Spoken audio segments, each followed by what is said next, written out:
That night, there was a terrible storm. The Monroes were awakened by a horrible screeching sound that was followed by these kapoof noises like giant suction cups being attached to the house. Mr. Monroe looked out the window. "Giant suction cups are being attached to the house," he cried in alarm. Everyone screamed. The house was being attacked by a giant squid that had risen from the waters of Lake Erie to destroy planet Earth. The Monroes went running into the night in their pajamas. The house was flattened and Pete fainted from squid breath. It looked like he was a goner until Howie, the courageous and plucky dachshund puppy, put his own life at risk by going back and... Uncle Harold said maybe it doesn't have to be that exciting. And besides which, the squid comes out of nowhere and that's cheating. I said, but Uncle Harold, the squid didn't come out of nowhere. It came out of Lake Erie. He rolled his eyes, I don't know why, and said, I mean the idea of the squid comes out of nowhere. You just put the squid in for excitement. You need to put something in that connects to the rest of the story. I guess he's right. He also said I might be using too many adjectives, especially when describing one of the characters. I have no idea what he's talking about. The next day, the ever-curious and bouncy Howie scampered up the stairs and down the hall to Pete's bedroom. He was stopped by a sign on the door that read,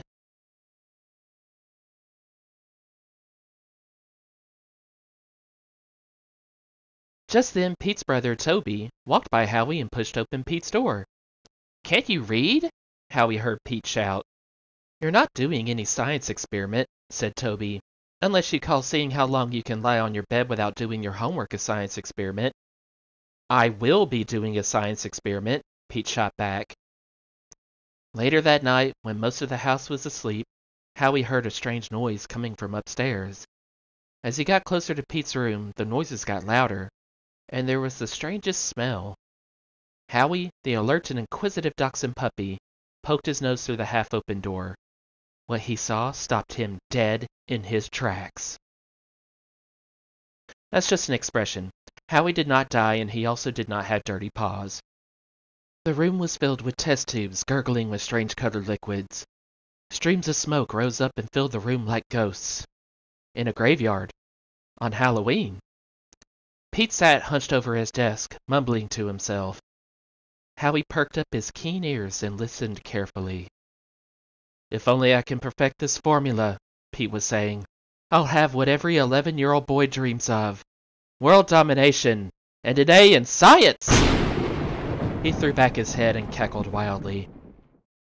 Howie could hardly believe his ears. He knew that Pete sometimes acted like he was one kibble short of a full meal, but could he really be out to dominate the world? How would he do that anyway? He didn't even have a driver's license. He'd have to get his parents to drive him everywhere. What if they didn't want to? And if he was busy dominating the world, wouldn't he miss a lot of school? Howie could not help feeling sorry for Pete as he imagined him flunking out of 6th grade and having to dominate the world without a high school diploma.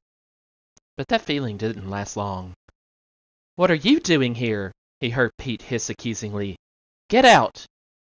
Pete jumped up from his chair and waved his arms frantically. "Not a word of this to anyone, do you hear me, dog?